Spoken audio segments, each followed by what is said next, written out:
1월 18일이네요. 1월 18일. 3개월 정도 남은 시점에서 3개월도 안 남았습니다. 다시 월요일이 왔고요. 오늘은 행정법 준비했습니다. 행정법. 일단 뭐 최대한 다 때려 넣었죠? 기출문제. 웬만한 기출문제, 유사시계 기출문제 다 있는 거고요. 쇼터디에서 더 여러분들 문제풀이 연습 해보시기를 추천해 드립니다. 권해 드립니다. 자, 1번이요. 다음 행정사 손해배상과 관련된 사례가 나왔네요. 사례. 옳은 것은 당황하지 마시고요. 자, 갑은 자동차로 구분 내리막 국도 편도 1차로를 달리던 중 커브길에서 앞선 차량을 무리하게 추월하기 위하여 중앙선 침범하여 반대편 도로를 벗어나 도로 옆 계곡으로 중상해를 입었다. 떨어져서 중상을 입었네요. 자, 을은 자동차로 겨울철 눈이 내린 직후에 산간지역에 위치한 국도를 달리던 중 도로에 생긴 빙판길에 미끄러져 상해를 입었습니다. 그렇죠? 지금 위 사정만으로 여러분들 가와나 사정만으로 도로관리상의 하자를 인정할 수 있나요? 그죠? 도로관리상의 하자는 인정할 수 없는 거죠. 지금 가 같은 경우는 무리하게 추월을 했고요. 무리하게 자기가 추월을 했고 그러니까 중앙선을 침범해서 도로 옆 계곡으로 떨어진 경우고요. 나 같은 경우가 이제 기상, 강설의 특성이죠. 기상적 요인과 그죠? 기상적 요인입니다. 그래서 빙판길에 미끄러져 상해를 입은 경우 이때는 뭡니까? 도로 상황에 대한 그 위험 표지판이나 경고 등등을 설치하지 않았다는 사정만으로 도로관리상의 하자를 인정할 수는 없죠. 그러면 당연히 국가에 대한 손해배상 책임을 묻기 충분합니까? 지금 볼게요. 2번 나살에서 을인 산악지역의 특성상 빙판길 위험 경고나 위험 표지판이 설치되었다면 주의를 기울여 운행하여 상해를 입지 않았을 것이므로 국가에 대한 손해배상 책임을 묻기에 충분하다? 그렇지 않다는 게 판례 입장이죠. 네. 3번도 마찬가지예요. 가사례에서 만약 반대편 갓길에 차량용 방호 울타리 설치가 되었다면 갑이 상해를 입지 않았거나 경미한 상해를 입었을 것이므로 그 방호 울타리 미설치만으로도 마찬가지로 국가배상이겠죠. 손해배상을 받기에 충분한 요건 갖추었다고 볼 수 없다는 게 판례 입장이죠. 2번과 3번 틀렸습니다. 4번이요. 가와 나 사례에서 국가가 갑과 을에 대한 손해배상 책임을 부담할 것인지 여부는 위 도로들이 모든 가능한 경우를 예상하여 고도의 안전성을 갖추었는지 여부에 따라 결정된다. 그쵸? 틀렸죠. 지금 완전 영조물의 설치나 관리에 있어서 항상 완전 무결한 상태를 유지할 정도의 고도의 안전성을 갖추지 아니하였다고 해서 영조물 설치 또는 관리 하자가 있었다고 단정할 수는 없죠. 그게 판례 입장입니다. 네. 판례는 뭡니까? 상대적 안정성을 갖추는 정도로 족하다는 게 판례 입장이죠. 그래서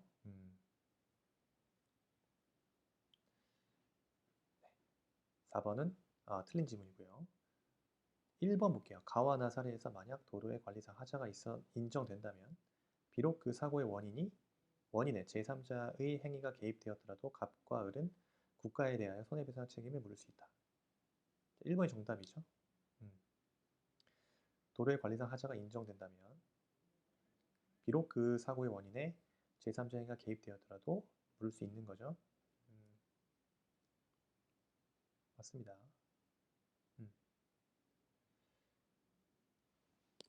어쨌든 영조물 설치 또는 관리상의 하자가 공동 원인의 하나가 되는 이상 여러분 그 손해는 영조물의 설치나 관리상의 하자에 의하여 발생한 것이라고 해석함이 상당하다는 것이 판례 입장입니다.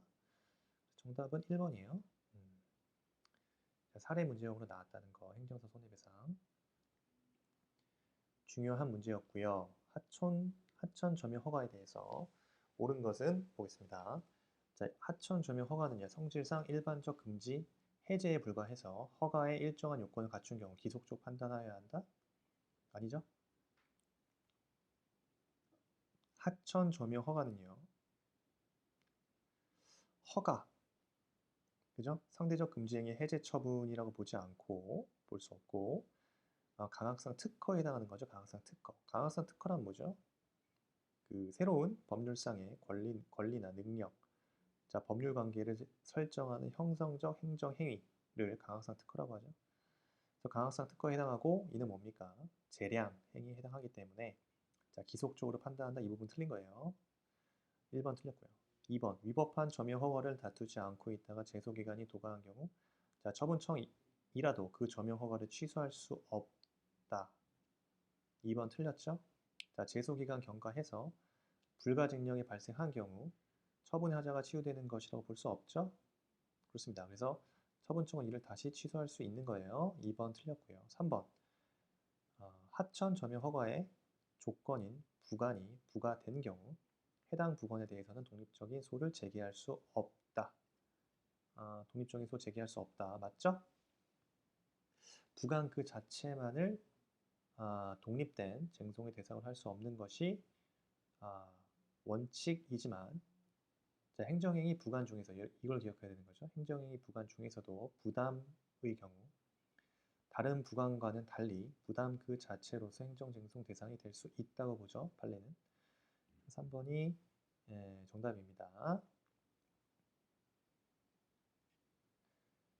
원칙은 그래요. 하천 조명 허가의 조건인 부관에 부과된 경우 해당 부관에 대해서 독립적인 소를 제기할 수 없고요. 다만 그 부담의 경우에만 그 부담 그 자체로서 행정쟁송의 대상이 될 수 있다고 보는 거죠. 4번 점용허가 취소 처분을 취소하는 확정 판결의 기속력은요. 판결의 주문에 미치는 것으로 그 전제가 되는 처분 등의 구체적 위법 사유에 관한 이유 중에 판단에 대해서 인정되지 않습니까? 인정되죠. 자, 취소 판결 기속력, 확정 판결의 주문뿐만 아니라 판결 이유에도 미친다는 거죠. 그것이 판례 입장. 왜 그러죠? 확정 판결의 기속력은 자, 판결의 실효성 확보를 위해서 인정되는 효력이기 때문에 그런 거죠. 자, 판결의 실효성 확보를 위해서 판결의 주문뿐만 아니라 전제가 되는 처분 등의 구체적 위법 사유에 관한 이유 중에 판단에 대하여도 인정됩니다. 좋습니다. 4번 틀렸고요. 자, 사인의 공법행위에 대한 설명으로 옳지 않은 것은 1번 부동산 투기나 이주대책 요구 등을 방지할 목적으로 주민등록 전입신고를 거부하는 것은 주민등록법의 입법 목적과 취지 등에 비춰 허용될 수 없다. 맞고요. 당연하죠. 2번 볼게요. 구의료법 시행규칙 22조 제3항에 의하면 의원 개설 신고서를 수리한 행정관청이 소정의 신고 필증을 교부하도록 되어 있기 때문에 이와 같은 신고 필증의 교부가 없으면 개설 신고의 효력이 없다? 자, 이거가 틀렸네요. 이거 뭡니까? 신고 사실의 확인 행위죠? 자, 소정의 신고 필증 교부하도록 되는 거 이것은 뭡니까? 신고 사실의 확인 행위에 지나지 않는 겁니다. 그래서 신고 필증을 교부하도록 규정한 것에 불과한 거고요. 그와 같은 신고 필증 교부가 없다 해서 개설 신고의 효력을 부정할 수 있습니까? 부정할 수 없죠. 판례 입장 옛날 판례고 옛날 판례면 85년도 판례. 자, 3번 자, 건축법상 건축신고 반려행위 항거소송 대상이 되는 행정처분에 해당하죠? 맞습니다. 4번 식품위생법에 의한 영원 양도에 따른 지위승계 신고를 수리하는 허가관청 행위는 단순히 양도 양수인 사이에 이미 발생한 사법상의 사업 양도의 법률 효과에 의하여 양수인이 그 영업을 승계하였다는 사실의 신고를 접수한 행위에 그치는 것이 아니라 영업 허가자 변경이라는 법률 효과 발생시키는 행위 맞죠? 네, 4번 기억해야죠. 지위승계 신고를 수리하는 허가관청 행위는 영업 허가자의 변경이라는 법률 효과 발생시키는 행위에 해당한다. 맞습니다. 4번 정답이고요. 맞는 말이고요. 2번 정답이죠. 자, 4번 기속행위와 재량행위 옳지 않은 거 고르라고 했죠. 1번 보겠습니다. 국토계획 및 이용에 관한 법률상 개발행위 허가는요. 허가 기준 및 금지 요건이 불확정 개념으로 규정된 부분이 많아서 그 요건에 해당하는지 여부는 행정청 재량 판단의 영역에 속한다. 맞고요. 판례 원문 그대로입니다. 2번 기속행위와 재량행위 구분은 당해 행위의 근거가 된 법규의 체제나 형식, 그 문헌, 당해 행위가 속하는 행정 분야의 주된 목적과 특성, 당해 행위 자체의 개별적 성질과 유형 등을 모두 고려해서 판단해야 한다. 맞고요. 자, 3번 정답이죠. 자, 처분을 할 것인지 여부와 처분의 정도에 관하여 재량이 인정되는 과징금 납부 명령에 대하여 그 명령이 재량권을 일탈하였을 경우 법원은 재량권의 범위 내에서 어느 정도가 적정한 것인지에 관하여 판단할 수 있고 그 일부를 취소할 수 있다. 자, 왜 틀렸죠? 어디가 틀렸습니까? 3번은 자, 과징금 부과 처분이 법이 정한 한도를 초과하여 위법할 경우 법원으로서는 여러분 그 전부를 취소할 수밖에 없죠. 그 한도액을 초과한 부분이나 법원이 적정하다고 인정되는 부분을 초과한 부분만을 취소할 수는 없는 거예요. 그래서 3번이 정답이에요. 자, 3번. 자, 4번 보겠습니다. 마을버스 운송사업 면허 허용 여부는요. 운수행정을 통한 공익 실현과 아울러 한목적성을 추구하기 위하여 보다 구체적 타당성에 적합한 기준에 의하여야만 할 것이므로 행정청의 재량에 속하는 것으로 보아야 한다. 네, 맞습니다. 결론 외우셔야겠죠? 행정청 재량에 속한다. 맞습니다. 행정법의 일반 원칙, 옳은 것은요. 법령 개정에 대한 신뢰와 관련해서 법령에 따른 개인의 행위가 국가에 의하여 일정한 방향으로 유인된 경우에 특별히 보호 가치가 있는 신뢰 이익이 인정될 수 있다. 맞죠? 이거 헌법재판소 판례의 원문입니다. 그래서 개인의 신뢰에 대한 보호 가치, 그죠? 그래서 그 보호 가치는요, 법령에 따른 개인의 행위가 국가에 의하여 일정 방향으로 유인된 신뢰의 행사인지 아니면 단지 법률이 부여한 기회를 활용한 것으로서 원칙적으로 사적 위험 부담의 범위에 속하는 것인지 여부에 따라 달라진다고 보고 있죠.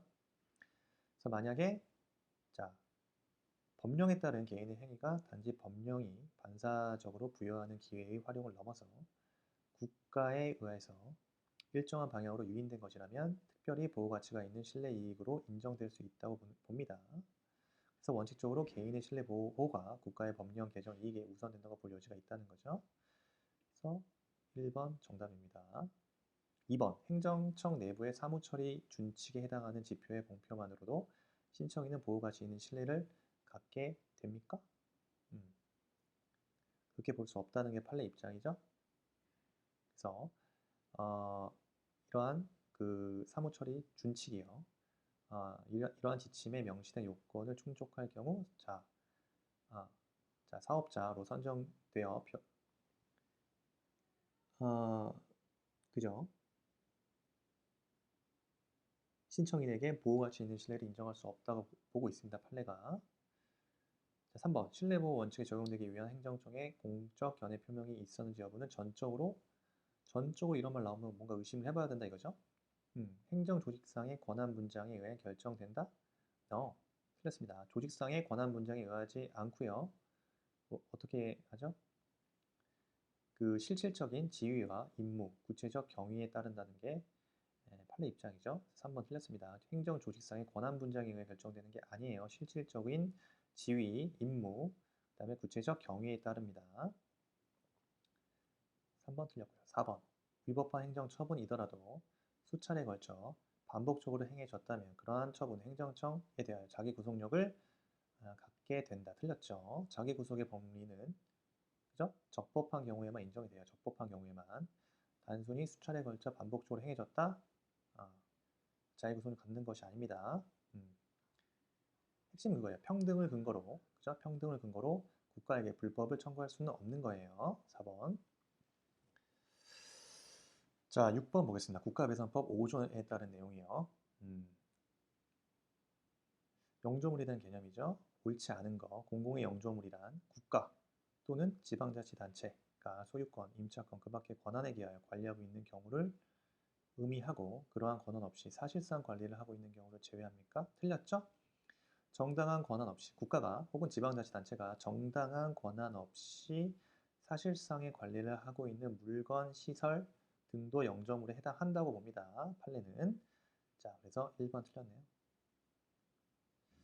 그래서 여러분들 정리를 해야 되는 게 이거죠.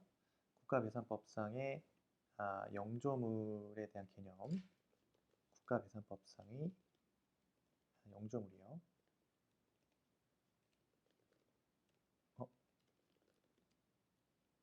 등식으로 하면요. 국가가 소유권, 임차권 등의 정당한 권한에 기하여 관리하고 있는 물건 및 시설에다가 그죠? 정당한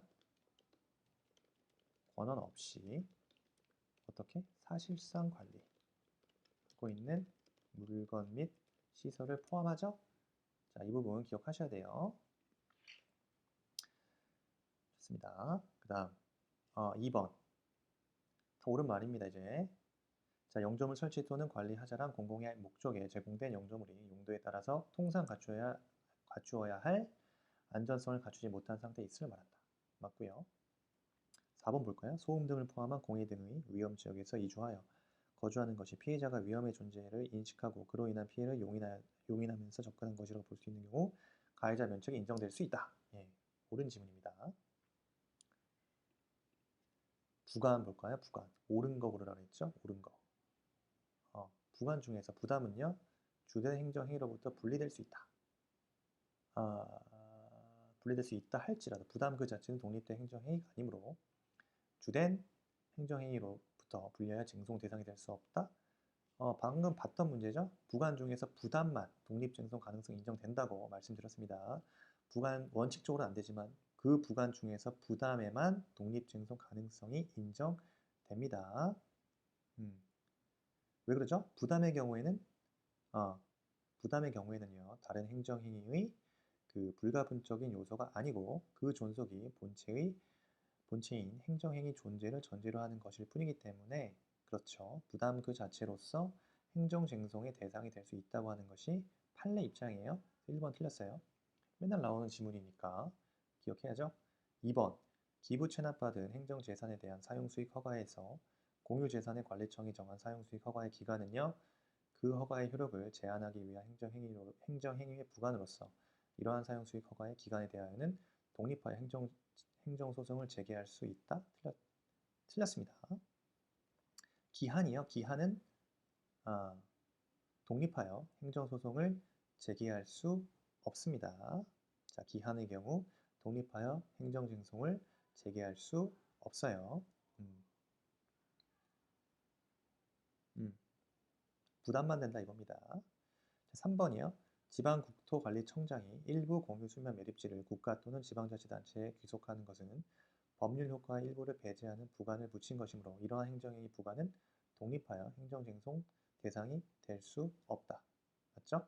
네. 공유수면 매립법 14조의 효과 일부를 배제하는 부관을 붙인 것이기 때문에 이러한 행정행위 부관에 대하여 독립하여 행정소송 대상이 될 수 없는 거죠. 3번 정답이네요.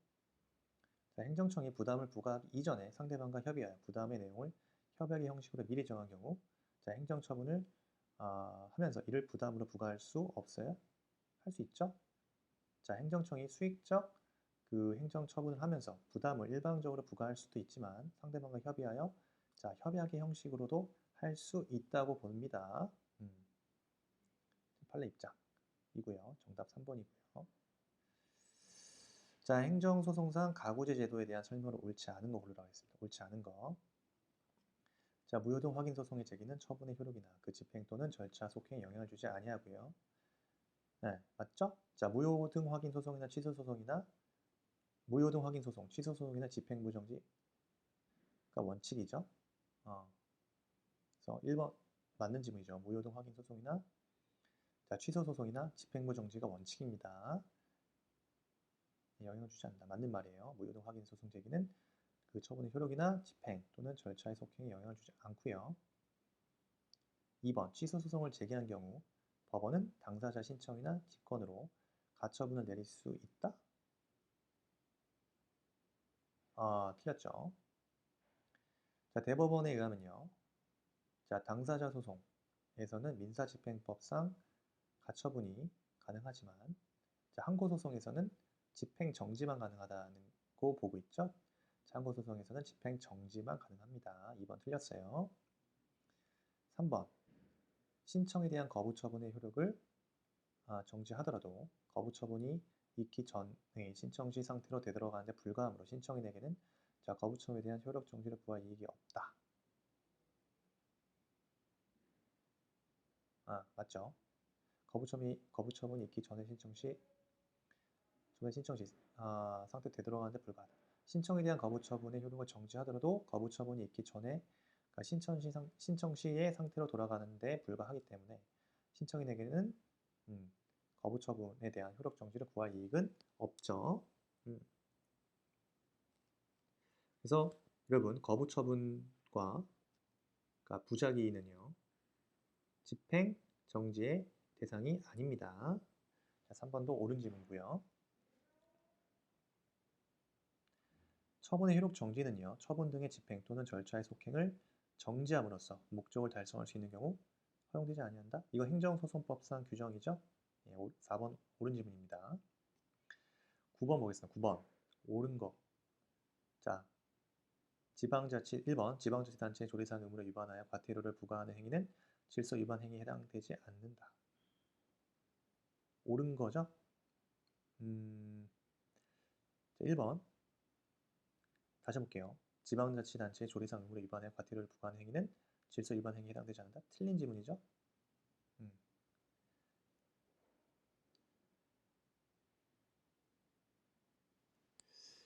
그래서 질서 위반 행위가 뭡니까? 그래서 지방자치단체 조례를 포함하죠. 그래서 질서 위반 행위란 법률, 여기서 지방자치단체 조례 포함해서 법률상의 의무를 위반하여 과태료를 부과하는 행위를 질서 위반 행위라고 하죠. 네, 그래서 지방자치단체상의 조례상의 의무를 위반하여 과태료를 부과하는 행위, 질서 위반 행위에 해당하죠? 1번 틀린 질문이잖아요. 그죠? 1번 틀렸습니다. 자, 법원이 과태료 재판이 확정된 후에 법률이 변경되어 그 행위가 질서 위반 행위에 해당되지 아니한 때 변경된 법률에 특별한 규정이 없는 한 과태료 집행이 면제된다. 맞죠? 맞습니다. 그래서 이건 질서 위반 행위 규제법 그 시간적 범위 제3조의 내용이죠. 제3항에 나옵니다. 제3조 3항.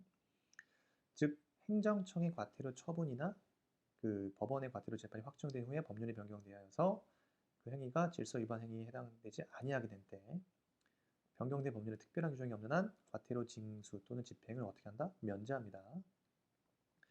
그래서 2번이 옳은 질문. 자, 3번이요. 과태료는 행정청의 과태료 부과 처분이 있은 후 3년간 징수하지 아니하면 시효로 인해 소멸한다. 자, 3년이 아니라 5년이죠. 5년간 징수하지 아니하거나 집행하지 아니하면 시효로 소멸합니다. 3년이 아니에요. 5년이에요. 4번 행정청의 과태료 부과에 대한 이의제기요. 과태료 부과 처분의 효력에 영향을 주지 않습니까? 이의제기가 있는 경우 행정청의 과태료 부과 처분은 그 효력 상실하게 됩니다. 그래서 영향을 주지 않는 게 아니에요. 이의제기가 있을 때는요. 행정청의 과태료 부과 처분은 그 효력을 상실하게 됩니다. 그래서 행정청 과태료 부과에 불과하는 당사자는요. 어떻게 합니까? 과태료 부과 통지를 받은 날부터 60일이죠. 60일 이내에 행정청에 서면으로 이의제기를 하면 행정청의 과태료 부과 처분 효력 상실해요. 4번 틀린 지문이죠. 자, 행정벌 하나 볼게요. 행정벌. 자, 과실범을 처벌한다는 명문의 규정이 없더라도요. 형벌법규의 해석에 의하여 과실행위도 처벌한다는 뜻이 도출되는 경우 과실범도 처벌될 수 있다? 네, 맞고요. 2번 통고처분에 따른 범칙금을 납부한 후에 동일한 사건에 대하여 다시 형사처벌하는 것이 일사부재리 원칙에 반하는 것이 아니다? 일사부재리 원칙에 반하죠. 그래서 통고처분을 받은 자가요. 법정 기간 내에 통고된 내용에 따라서 이행한 경우 과벌 절차가 종료되고요. 일사부재리 원칙의 적용을 받기 때문에 동일 사건에 대해서 다시 형사소출을 받지 않습니다. 그래서 확정 판결과 동일한 효력을 갖고 있는 거죠. 2번 틀린 지문이에요. 3번 과태료는 행정질서벌에 해당할 뿐 형벌이라고 할 수 없죠? 맞습니다. 죄형법정주의 규율대상에 해당하지 않죠. 맨날 나오죠, 이 지문. 그래서 과태료는 행정상의 질서 유지를 위한 행정 질서벌에 해당한다는 거 기억하셔야 되고요. 형벌이라 볼 수 없다. 따라서 그 죄형법정주의의 대상에 해당하지 않는다. 4번 과태료를 부과하는 근거법령이 개정되어서 행위시 법률에 의하면 과태료 부과 대상이었지만 재판시 법률에 의하여 부과 대상이 아니게 된 때 특별한 사정이 없는 한 과태료 부과 면할 수 없다. 면제된다. 바로 전문제에서 나왔죠? 네. 질서 위반 행위 규제법 제3조 제3항에 따라서 그렇습니다. 그래서 질서 위반 행위 후 법률이 변경되어서 그 행위가 질서 위반 행위에 해당하지 아니하게 되거나 과태료가 변경되기 전에 법률보다 가볍게 된 때 특별한 규정이 없는 한 변경된 법률을 적용한다는 거죠. 좋습니다. 별 문제 봤고요. 자, 지금 이제 18일이고요. 시험이 3개월도 안 남았잖아요. 많은 분들이 이제 강의를 듣거나 이러진 않겠죠? 예, 강의를 또 듣거나 이러지 마시고 문제풀이를 통해서 반복 숙달을 하셔야 돼요. 그래서 문제풀이가 중요하다. 계속 강조드립니다. 문제풀이 계속 열심히 하시고 지금 쇼터디에 문제풀이가 많이 있습니다. 이것만 공부하라는 게 아니에요. 이거는 쇼터디는 그냥 연습 도구예요. 훈련 도구. 에 지나지 않습니다. 그래서 연습 훈련 도구이기 때문에 꾸준하게 여러분들이 가장 먼저 문제를 풀어보시고 내가 현재 위치 100점 만점에 한 80점 나온다. 그냥 틀린 문제가 있을 거 아니에요. 그 틀린 문제는 자동으로 저장이 됩니다. 그래서 자동으로 저장되기 때문에 어느 정도 오늘 학습하시고 다시 복습을 하실 때 틀린 문제 하시고요. 자기만의 좀 오답 노트 만들어 보시는 것도 나쁘지 않습니다. 아니면은 쇼터디에 있는 문제를 복사하셔가지고 자기만의 그 노트에다가 좀 복붙하시는 게 좋겠죠? 그렇습니다. 이제 시험은 이제 많은 공부를 하는 게 아니에요. 그렇다고 해서 기출문제는 꼭 보셔야 되겠죠? 그래서 틀린 문제, 취약한 부분만 보완해 가시는 공부 방법을 추천합니다. 네. 그래서 자, 쇼터디를 잘 이용하시면 분명히 합격하는데 도움이 되십니다. 저도 지금 제가 말하고 있는 저도 객관식 문제, 기출문제 많이 풀고 다양한 또 시험을 보고 있습니다. 제가 보면 대부분 합격선 다 넘습니다. 예, 다 넘어요. 그래서 공무원 시험은 여러분들 꼭 사지선다 100% 객관식이기 때문에 유튜브나 이런 데 공부 방법이 많이 있지만 쇼터들을 통해서 한번 훈련을 받아보세요. 분명히 효과가 있을 것입니다. 오늘 고생 많이 하셨고요. 다음에 뵙겠습니다. 감사합니다.